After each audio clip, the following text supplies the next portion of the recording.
If I told you about her, the princess without voice, what would I say?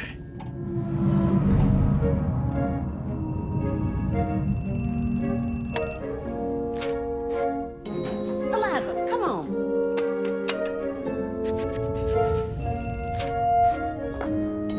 Eliza, hurry, hurry.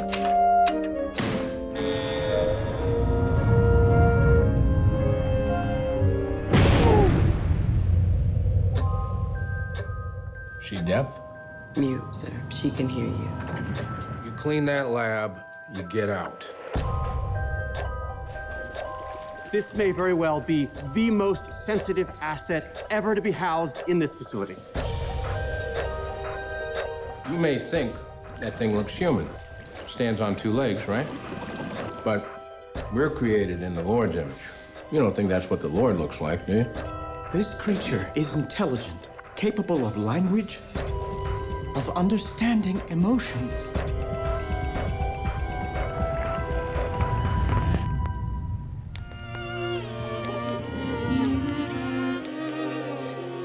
When he looks at me, he does not know how I am incomplete. He sees me as I am. J'avoue, je n'ai bavé pas vous, mon amour. Avant d'avoir eu vent de vous. The natives in the Amazon worshiped it like a god.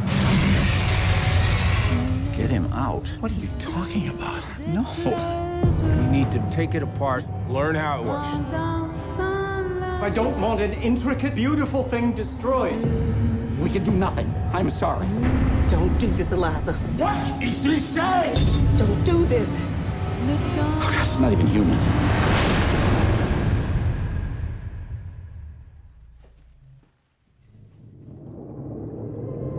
If I told you about her, what would I say? I wonder.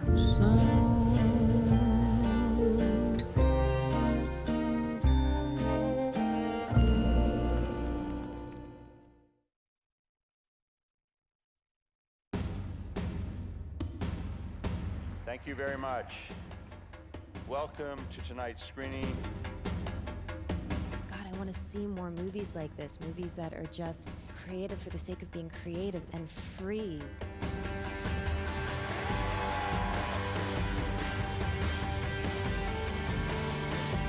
We sold out the Elgin Theater! My people! Toronto Film Festival! Great films, they leave me feeling a little more alive and connected, and they remind me to laugh and hope and hurt and feel. I just want to tell great stories, and I want to tell different stories. We don't only have to tell one type of story.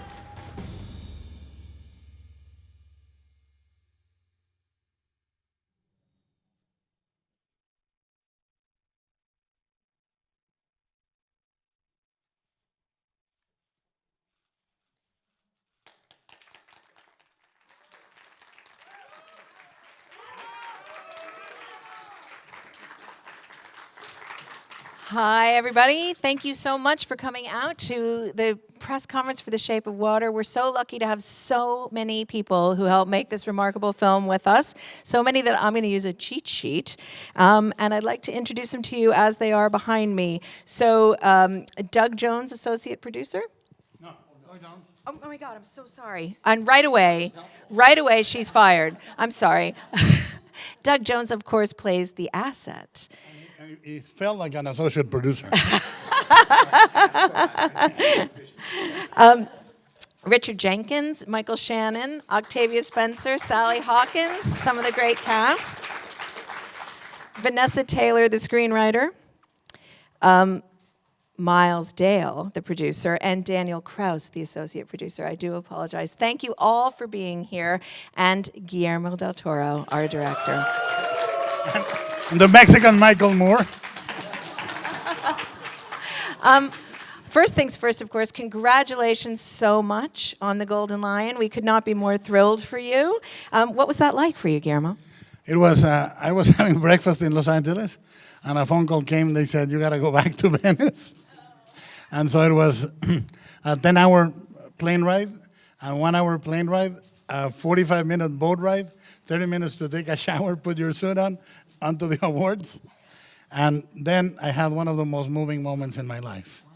It was truly renovating, you know, because you do these things, and at a certain point, you do want to start over, you know, and you want to try something different.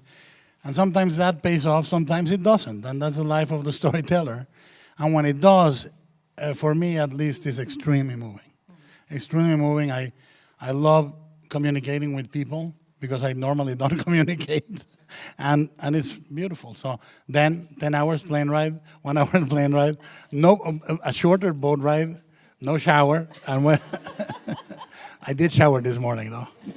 On that 10 hours, 1 hour, are you constantly remembering like, oh my God, this is what I'm doing. I'm on my way. Well, you know, I in the last 15 years, I rarely spend more than 4 days in the same place.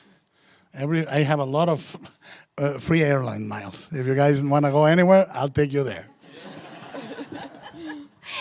Sally, I'm going to ask the next one to you. Your performance is so beautiful, and I wondered if you could tell us a little bit whether you had to do extra preparation, mime, dance, sign language, and also, is there a difference doing a wordless performance, or is it maybe less different than we might think?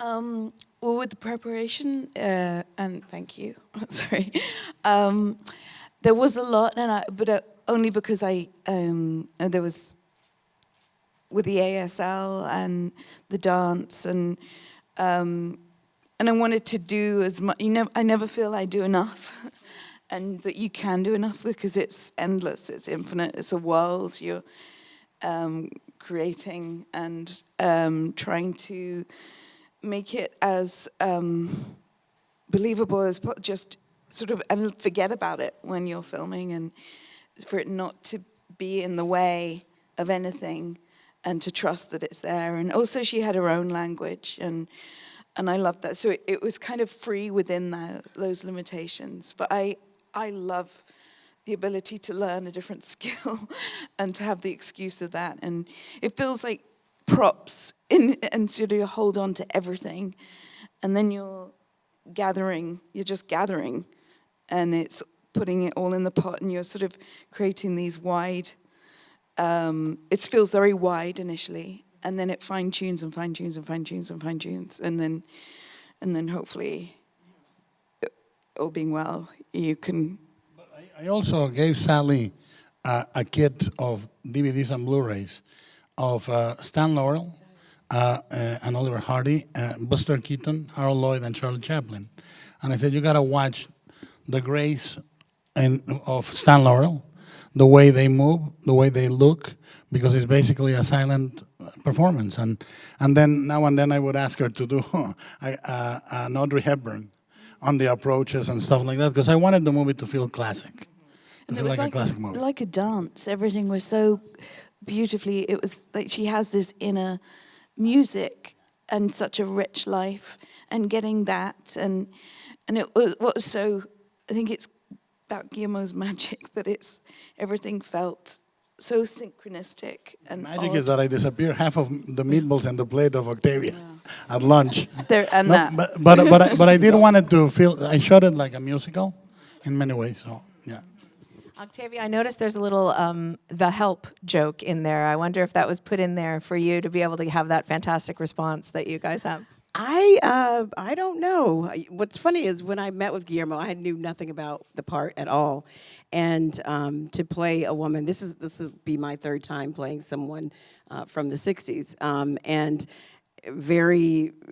Even though I've played a woman or different women from that time period, she felt very different because Guillermo and Vanessa allowed me to have a point of view and not be so subjugated, even though we were the subordinates. You know, he allowed me to have a point of view and, you know, ramble on and be the queen of the domain. And so she was the help, but she was the help on the domain, on the crown. You know, She was the hero. She was the queen of the day. Yeah, exactly. Doug, hi. I'm really fascinated to know how someone begins to specialize in what you've specialized in. Was it sort of the first role that you did, and you thought, like, I can disappear in a different way doing this? What leads you to make that your specialty? I never set out to do monster work ever. I went to Hollywood in 1985 thinking I was going to be a sitcom star, the goofy next door neighbor. And it was people like Guillermo del Toro who have found me this tall. I am the goofy neighbor. Come to think of it. Well, but not on TV. I'm Kramer. Right. But with a mime background and being 6'3.5" and 140 pounds, that the creature effects people took to me immediately, with being able to build monsters on me and not get too bulky, and having a sense of movement and a sense of my body and how to move in it. So I met Guillermo 20 years ago on Mimic, doing some reshoots for that, and this is now my 6th film with him because he's made the mistake of coming back for me this many times. Bless his heart. Yeah. So really, how many hours in the chair every day? For this one, it was not so bad. It was about 3 hours, I think, if I'm not mistaken, 3 hours a day, and that's light. And from a head to toe transformation, that's not bad. Yeah. One note that some direction notes that he gave me. Since we've done so much together, we have kind of a shorthand. He'll give me a couple of keywords, and I'll log those in. This time it was, I want you to channel a little bit of the Silver Surfer, which I played in the Fantastic Four sequel, because that was the most subtle, strong character I've ever played. He said a little bit of that with a little bit of matador.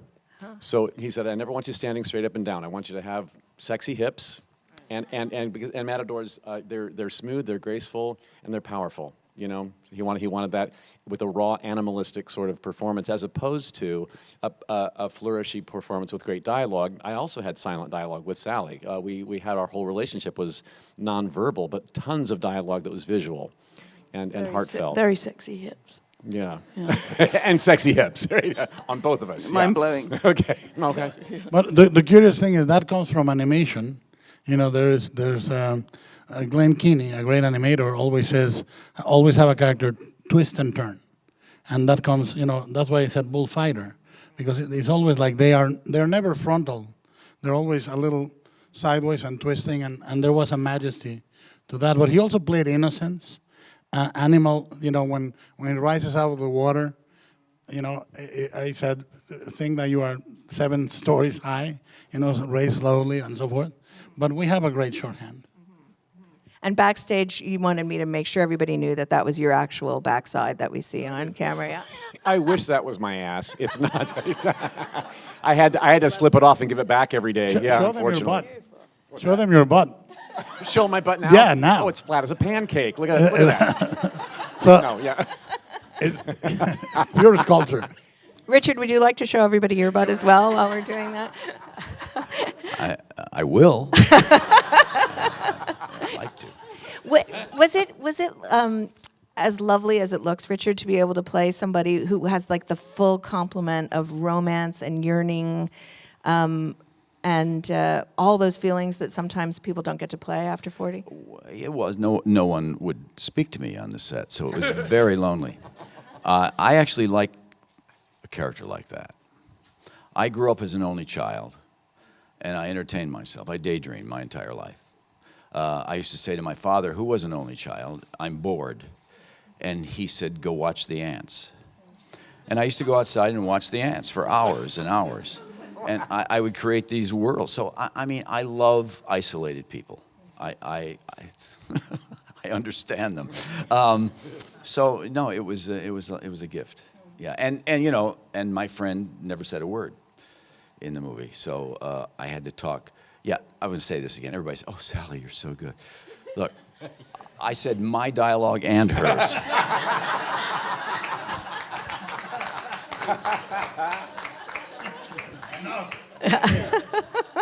Give credit where credit is due, right, Yeah. Richard? Exactly. Michael, what touches, what colors were you happy to bring to this guy so that he wasn't just flat out a villain? How were you able to sort of flesh him out and give him some dimension so that we understood why he was the way he was? I don't know.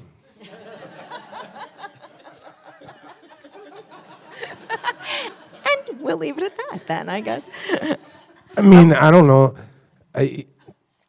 In my view, he's not a villain. So, I mean, Guillermo never asked me to play a villain. He said, I want you to play this guy who works for the government in the 60s, and he's struggling. He wants to succeed. He's got a family. He's under a lot of pressure. He kind of embodies this anxiety, this American anxiety, you know, on the surface is this kind of bulletproof kind of veneer, and underneath it is a lot of uncertainty, and because there is that uncertainty, it leads to a certain violence. I think that's a lot of times is the gestation of violence is uncertainty. So, yeah, I didn't think about it like a villain. I thought about it like something else. Vanessa and I, when we were working together, I started a scene between him and the general that was based on my meetings with studio executives, where you get destroyed, and most of the monologue was Vanessa. You know, she really went into that, and she came up with your really unborn, unmade, you know, and there will be an out. Yeah, so. You know, when people hear that we collaborated together, they assume Vanessa did the swooning parts and I did the hardcore, but most of the time it was the other way. So embodying American anxiety, Vanessa, I don't see there's any contemporary echo to that right now at all, do you? No, not at all. No. How do you feel about being able to put this story out at this moment? I feel grateful and excited, and just generally was so excited to be a part of it. I don't want to embarrass Guillermo or anything, but I find that to work with someone who is so purely creative and passionate is a real luxury and incredibly inspiring. Daniel and Miles, talk to us a little bit about the shoot. How important was it for you that we were shooting it here in Toronto? How did it all, tell us about the nuts and bolts, how long you were here, how long it took? Well, there was a good reason to shoot here. We borrowed some stages and a lot of stuff from our TV show. So I like to say that this was Guillermo's Hitchcock, where we took our Psycho, I'm sorry, where we took the sets and the crew and everything, and we had some incredibly supportive partners at Fox Searchlight, and so we fitted in quite nicely, and so that was the big reason. And also, you know, we both live here. We like to sleep in our own beds, and you know, Guillermo's, this is his 4th movie here, so he has some people that he likes to work with. So it was great. I mean, it was lovely, and we had a lot of support from the city. So it was great. We really were happy to do it here. We sort of had to reach beyond our means a little bit, and we did that. And you know, it was a really rough. It was challenging, and you know, usually when it's easy, you know, it's not always great, and when it's hard, it can sometimes be great. And this was one of those cases where it was hard, but wonderful. I mean, we've got this, you know, incredible cast. Like I said to Guillermo, someone's gonna come and say, "You've got too many of the great ones. We're going to have to take some away." We got all first ballot Hall of Famers here. So it was incredible. But for us, it was horrible. Like we were never as tense as we've been, because we were cramming a $60 million movie on 19. You know? 19? That movie is done for that budget. And God knows I didn't get this fat by showing self-control. You know? So if you give me a box of donuts, I'm not going to take a fucking donut. I'm going to take the whole box. So I was demanding from Miles all the time the whole box. And I would say, why don't I have my Technocrane? Again? You know, but I thought, I thought a budget was a state of mind. And I said, you know what? We're going to have to call every favor we know, every ingenuity resource we know. And he's one of the greatest partners I've ever had. Then I crashed the car. We weren't going to mention it.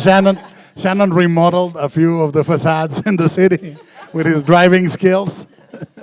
No, but it was an incredibly hard shoot, but incredibly rewarding. Tell us about some of the imagery and the homages that you put in there. What were some of the things that the movies you wanted to hit, the images that stayed with you that you really wanted to honor with this movie? Well, I always, when I was 6 years old, I saw the creature swimming under Julie Adams in The Creature from the Black Lagoon. And it was the first time I saw the movie. It's the first time I experienced the Stendhal syndrome, which is I was moved to tears by beauty, and I was transported. And I thought, this is the most beautiful thing in the world. I think my infatuation with Julie Adams started at 6. But at the same time, I innocently thought, I hope they end together. And they didn't. And for many years, I tried to do it as a straight sort of homage / reversing the sci-fi part. But then I met with Daniel. We were working on Troll Hunters together. And at breakfast at Sunset Grill, you know, great breakfast. I recommend the egg sandwich; it's fantastic. And he said, "Oh, you know, what else do you have?" And he said, "Well, I have this idea for a book about a janitor that meets an amphibian man in a cylinder in a secret government facility, and takes it home." And I thought, that's the way, and that's Daniel there, and that's why he's an associate producer. I'm going to open it up to questions now. You know the drill. The mics will come, and we'll start in the front row right here on the corner. Hi, Bob Cowan, CHCH Television in Hamilton. Back to restaurants. The Hammer. The Hammer. You're a regular there now, and everyone was loving. You were tweeting out daily from your favorite restaurants and bookstores. Can you speak to your experience shooting there again and the chances of seeing you filming there again? Well, listen, the first thing is I love Hamilton. I love it. It has some of the greatest stores, bookstores, restaurants. It's really a transforming city. I've seen it over the years, from the 90s until now. You know, and I think it's a powerhouse. Creativity is there, you know, and the best pancakes in the entire eastern board of Canada. Amazing. The Cannon. Amazing pancakes. But also what I love is the energy, and I think the city is incredibly generous with filmmakers. It really is, and it makes a huge difference. I think if I have it my way, I'll have a studio there soon, you know, when I recuperate. but I love the city. Visually, it's amazing. Yeah. No, let's do it. Hammer all the way, man. Okay, in the corner there. Hello. Hola, Guillermo. Juan Carlos Garcia from Guadalajara, Mexico City. Congratulations. I guess everybody is telling you that you are the favorite for this season. I would like to know, after watching the film, there is obviously a message of embracing races, embracing people, embracing love. But what kind of worries do you have now as a human being regarding the world that we are seeing? Look, I'm really, I've seen, for most people, this thing started a year and a half ago or 2 years ago. But if you're Mexican and you cross the border, they've never really went away. You know, so they've been latent this whole time, depends on who you talk. And it's like cancer, you know. We have a tumor now, but that doesn't mean the cancer started with that tumor. It was gestating for so long. And the idea was to show in the movie that 1962 is the time that Americans go back in their imagination when they say, let's make America great again. Because it's the moment that the fantasy of America almost crystallized. This idea of the man of the future, with, you know, jet fin cars, with super fast ovens, convenience houses, perfectly coiffed wives, you know, all this idea. If you're white, Anglo-Saxon, and Protestant, it's a great time to be alive. If you're not, if you're anything else, it's pretty bad, you know. So that's the idea, is to say that was then and it's now, you know. But what worries do I have? I do hope that the world lasts enough through that we can then start repairing it again. Because so many things, the pendulum swung back 30 years in the last year and a half, you know? It's very, very troublesome that so many horrible things can be manifest, but I think it's a sign of reality. That's what is real. You know, let's stop fooling ourselves and let's get to work in fixing it for real, not just in appearance and form, you know? We'll take one more here and then I'll move over to this side. Alejandra Musi, también para México. Congratulations, it's a beautiful movie, so touching, moving, everybody. I wanted to ask you if you think that this is the movie that you really let you go completely. Well, you know, when Alfonso saw it, he said, "This is post-therapy movie," right? I go, "Yes." He said, "It shows." There's so many things that I was afraid or not habilitated to try in the past. It's 25 years of craft because there's nothing else, you know. And then you go, "I'm gonna let my hair loose." When your hair is thinning, you go, let's go, and you really do it. And I think that the only possibility of successfully doing something is being so close to failure that it feels like a failure. You know, so many times in the set, so many of us looked at each other going, "What the fuck are we doing?" You know, and that's a sign of, like, Richard and I would always say, "Well, I don't know if it's gonna work, but I like it." You know, it's like, is he a god? I don't know if he's a god. He ate a cat. It's the same thing. It's like, you know, but you're in service of something stronger than you. Like, the story has to be stronger than you, and your certainty has to be stronger than anybody else's, because the story speaks to you, not because it's you. You just say, "Look, this is what it needs, not me." And then you actually feel carried on. You know, you go through the difficulties, but you feel carried on in terms of faith and certainty, you know? In the center here. Gentleman, and then you next, sir. Hi, I'm Chris Glover with CBC, and it's for Guillermo. You have a AGO exhibition opening up later this month. I'd like to know what you're hoping that people will take away from that, and also why Toronto? I mean, the exhibition, you've made this your home, filming here 4 times. What is it about this city that you love? You know, I fell in love with the only great thing I remember from doing Mimic was Toronto. Everything else was horrible. You know, the relationship with the studio, the process of making the story, it was absolute hell. But I remember, you know, the wild days of Queen Street and King Street in the 90s. I remember all the video stores. I remembered all the comic book stores.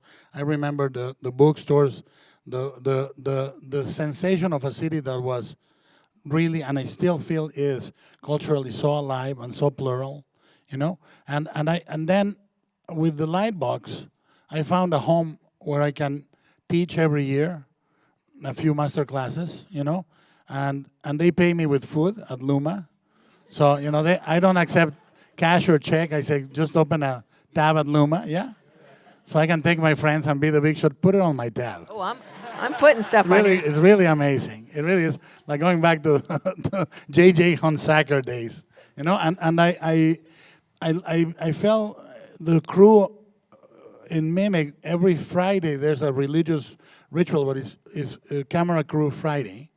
You give money, they bring cheese and meat and a lot of alcohol, and on Friday you go on until Saturday with the crew and you bond. And there is such a sense of camaraderie, but that wouldn't be anything if the people in Toronto were not top-notch technically and artistically to deliver any movie you need of any scale you need in the world. And so there's a sense of family, there's a sense of gratitude, and there's a sense of belonging and a sense of loyalty. So that's why I want to keep coming back. And the exhibition is tailored for Toronto. It has different artifacts than Los Angeles. It's not cloned. It has a different sort of sensation. And, you know, I just want to say again and again what the festival says every year. Toronto is a place where people love film, and it's plural and beautiful, and come and see it with us, you know? In the back there. Hi, Ruben. This is Raúl Pinto from Radio Voces Latinas in Toronto. Guillermo, cuando quiera puede venir a la radio acá en Toronto. So, The Shape of Water is what some people call a heartfelt movie. It's a nice movie to watch. And this part maybe now from my list of movies that I watch when I'm depressed, like The Help or Happy Go Lucky or something, right? And then, I'm doing this introduction to mention that I want to ask Mr. Jenkins and Mr. Shannon. You usually are known for do dramas and very profound dramas. And how do you feel in this movie with all the romanticism and the color and the costumes? We understand the story, anyways, right? But there's like a shade of romanticism in the whole movie. So, what's your experience, Richard and Michael? You mean dramas like Step Brothers that I did?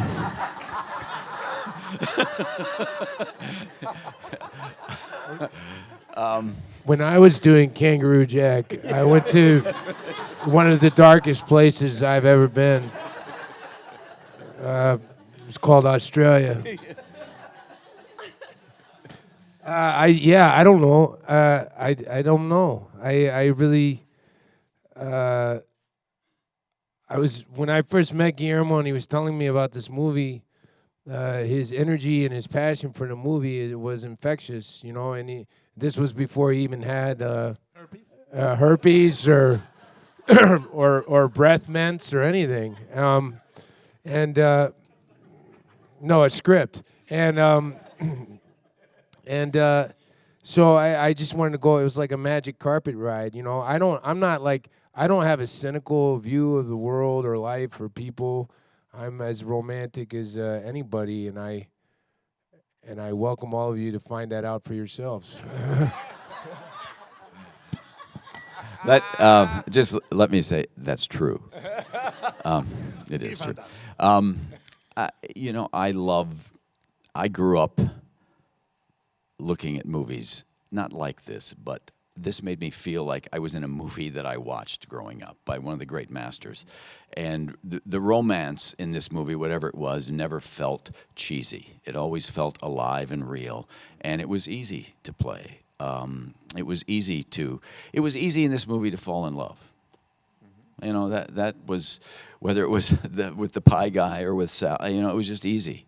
And I think that's Guillermo. I always tell you one story. My first day working with Guillermo, maybe my second day or third day, I was doing a scene and I said, I'd like to try it a different way, Guillermo. I'm not sure if it'll work. And he said, Richard, we are not that kind of men. We make a decision, we stay by it. And about 2 hours later, he said, I think maybe we'll shoot it another way. Just to And I said, we are that kind of man. On the aisle in the orange, please. Hi, Mariana from Mexico too. Sally, in the times we're living, how do you think we could all learn from your character about accepting, embracing, and loving someone that is different? And for Guillermo, do you think you will consider filming in Mexico again? I think it's the most important thing, and that's what I loved about this, that, you know, the person that's without a voice and the most probably easily dismissible and is the one that once, you know, her heart breaks open with love and it's transported, and it's such a power in silence and truth of heart and also femininity, and that, like water, you know, it's able to sort of find its way.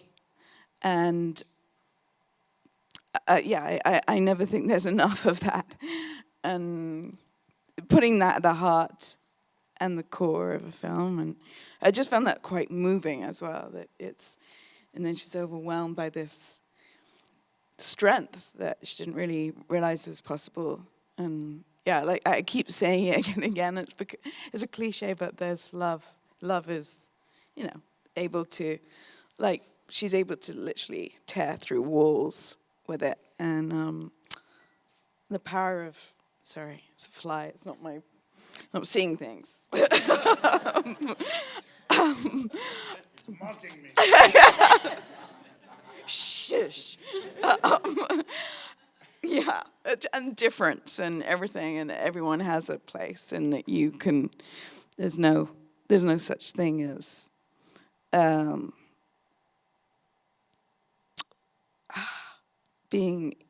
no such thing as little, I suppose. I think that uniformity is madness, and difference is sanity.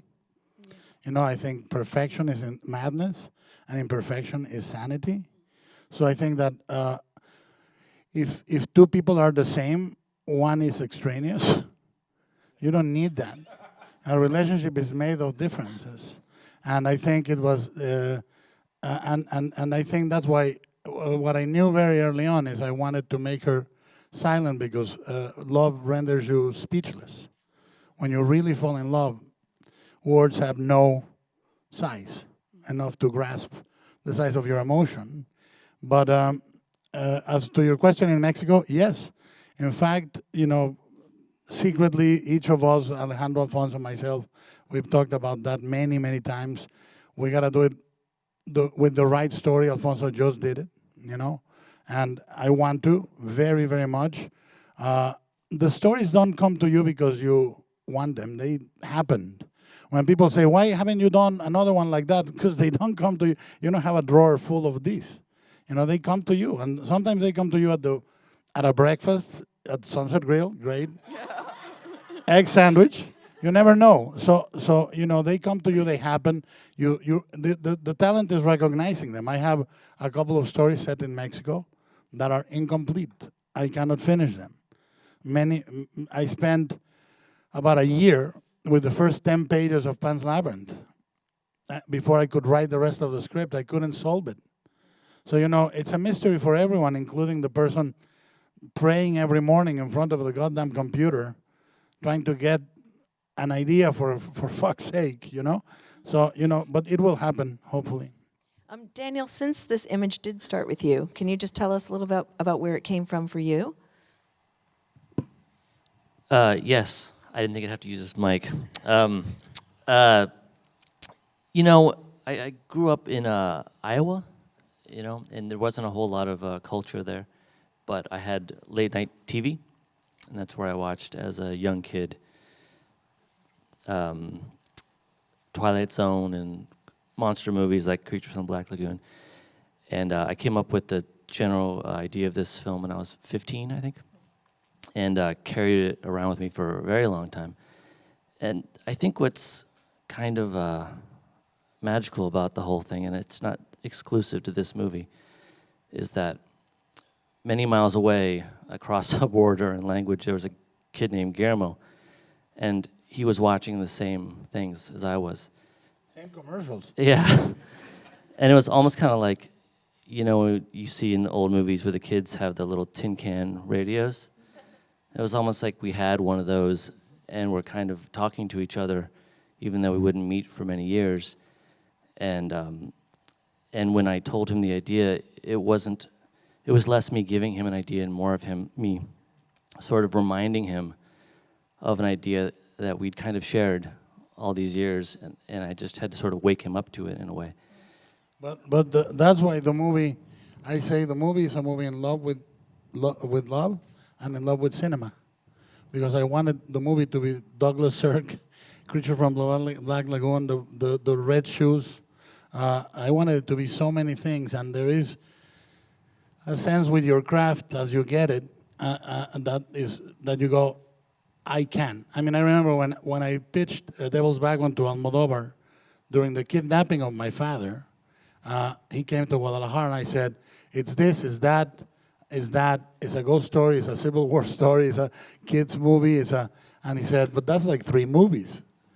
And that coming from him is a lot. And I said, yeah, but I think it can be 1 movie. And you know, now and then you get this sense that you can. Sometimes you manage, sometimes you don't. But you get a sense of what Daniel is saying. I thought this movie can be a movie about movies without being postmodern. I didn't want the camera to go into the theater and discover Singing in the Rain or Top Hat or all these great movies. I wanted sort of movies that nobody remembers, because those sustain us through life, you know? That's well put. Okay, in the back, in the blue. Hi there. Congratulations, everyone, on a beautiful piece of cinema. Russ Nelson from Red Carpet News. My question is to my favorite genius, Mr. Guillermo del Toro. Picking up on what you said before, I'd like to ask why you think it is that right from our earliest fables, there has always been an inextricable link in our stories between love and... Love and Monsters. Well, I made a movie that is one of my favorites, my 4 favorites I've done, that is not going to be the one that people will think of when they think about me. It's Crimson Peak, but I adore that movie, and it says love makes monsters of us all. And in a strange way, I think that it's linked because I think you're never as certain and as afraid as you are when you fall in love, you know? The two things are overwhelming, and it's an emotion that is unique and healing, and I think that when you think about the only way we can express in words what we feel emotionally when you're in love is by singing. Telling someone you love that person more than anything in the world, you can say it over and over again and it doesn't reach. But if you sing, the emotion it gels. That's why in Mexico we serenade. But I think that visually and storytelling-wise, the closest you can come to a song is a fable or a fairy tale, you know, because it destroys the barriers of the now and it makes it eternal. And you can address the larger truths and make them flesh without debasing them with peculiarities, you know?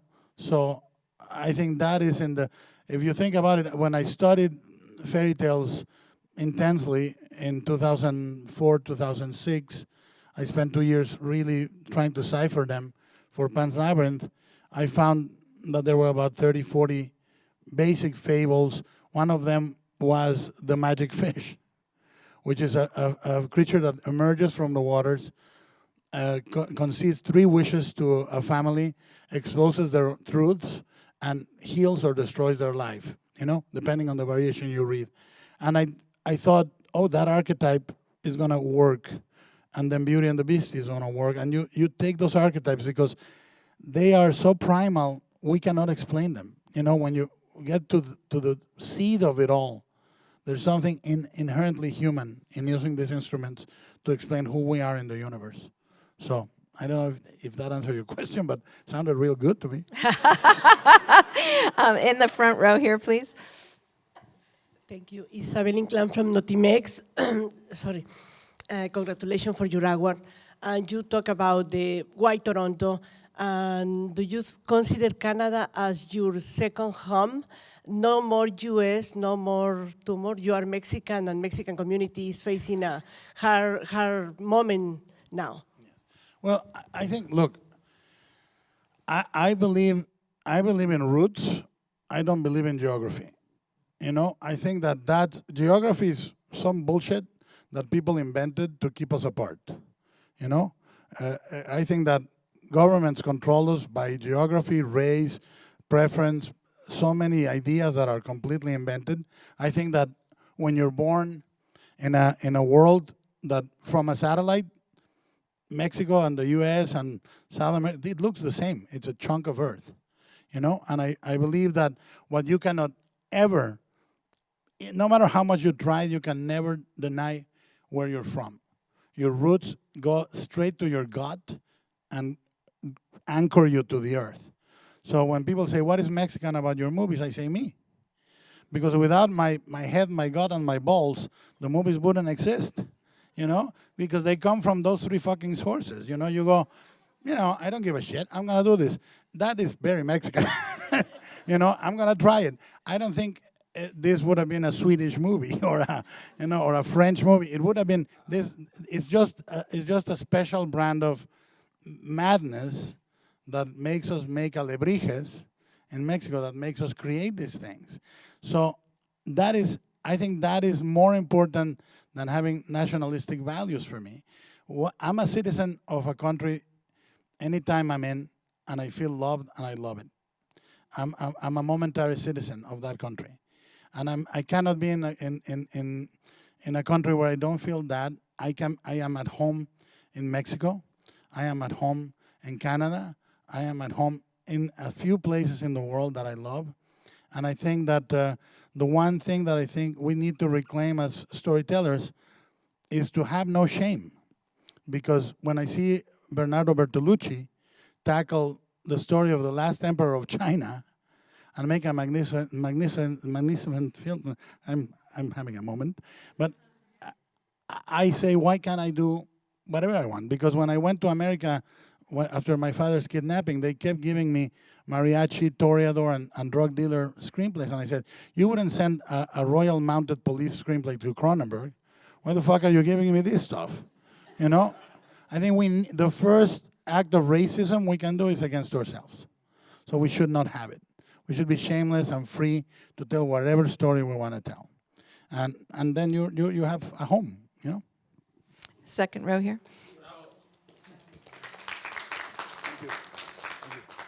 There will be ballots outside. Ernesto Garrat from El Mercurio newspaper, Chile. Congratulations for your award, Guillermo. And let's complain a little bit. You talk about the studios, the trouble you are faced or going through your career. It's difficult to make a movie, but it's more difficult to make a fantasy movie like this.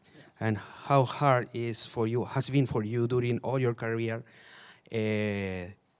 achieve finally with your movies. But I mean, I know you have fought a lot to the studios, and that's the reason I wanna hear your complaining, please. Well, no one has screwed with me since 1997. So anything you don't like about my movies, I have done on my own. The thing that gets complicated is when you go past a certain budget. So one thing I learned with Crimson Peak, for example, is if it had not costed 50, the movie would have been marketed for what it was. You know, exactly what it was. A gothic romance with some crazy stuff that comes from my alebrije Mexicanness.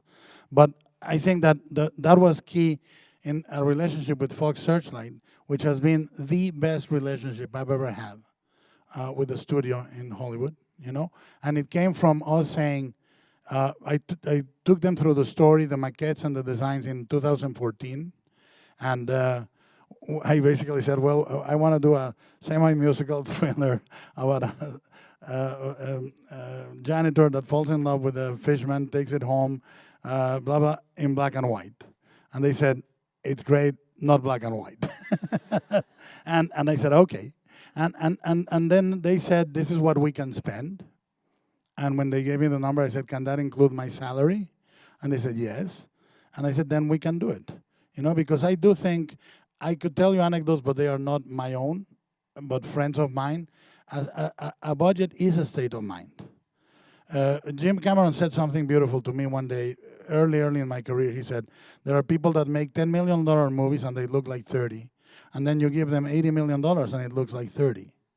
You know, and he said, the key is how big can you go? And you should always exceed your budget. So, you know, the difficulty I've had is with genre. I have chosen a genre that normally is not looked upon in the same regard that other genres, including some that rose to prominence like film noir and so forth. But, you know, I have never wavered in my faith. This is who I am, this is what I do. It's not the flu, I'm not gonna get better. You know, this is who I am, this is what I do, and that's it. And I'm gonna go to the grave doing what I do. In the center here, this person in the orange. Hi, I'm Kenny from All Film Magazine Indonesia. Congratulations to everyone. It was a work of art. I had so many adjectives to show my feeling when I watched the movie this morning, like funny, moving, important, human. But if you could choose one word, one adjective to describe your experience or your thought about the film, what would that one word be? And Sally, I love you. I don't do this at press conferences, but I love you. I love you too, Richard, but sadly. Get in line, pal. Did you bring flowers? I love you too. Thank you. Well, love and gift. Magical. I would say triumphant. Incontinent. Satisfying. Purgatory. Inspiring. I was going to say inspired, sorry. Considering how long I've carried this story with me, I'm going to say, and you are all most likely figments of my imagination, I'm going to say surreal. Yeah. Dream. Well, love, because it's the only thing that the Beatles and Jesus agreed upon. You know? Those one alone I don't trust completely. The two together you gotta trust 100%. That's funny. We have time for one last question, and I am giving it to Bruce. Thanks. Bruce Kirkland, Toronto Sun, Post Media News Network. I see such joy on this stage. Obviously, on the screen, there's this great romantic, albeit a genre, but a beautiful genre of romanticism that's undeniable. I'm curious what Guillermo thinks about the possibility that in that context, this can be a healing film. Can any film really affect the zeitgeist of how fucked up this world is right now? Well, Steve Soderbergh said something when he retired. He said, if the entire canon of Shakespeare hasn't fixed this fucking world, I'm gonna take a break. So, you know, but I do think that individually, there's a saying in interpersonal psychology that says, if you heal an individual, you heal a generation. You know, and I do believe that film does have the power to, I have experienced it so many times where it's beyond words. When you read the lyrics to a song or you hear the music to a song, they don't make as much impact as when you hear the song, and particularly with the singer that was born to sing that song.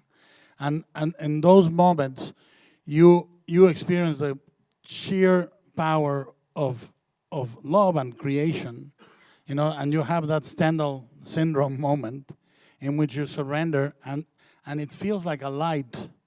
It provokes an insight in you that you cannot make words.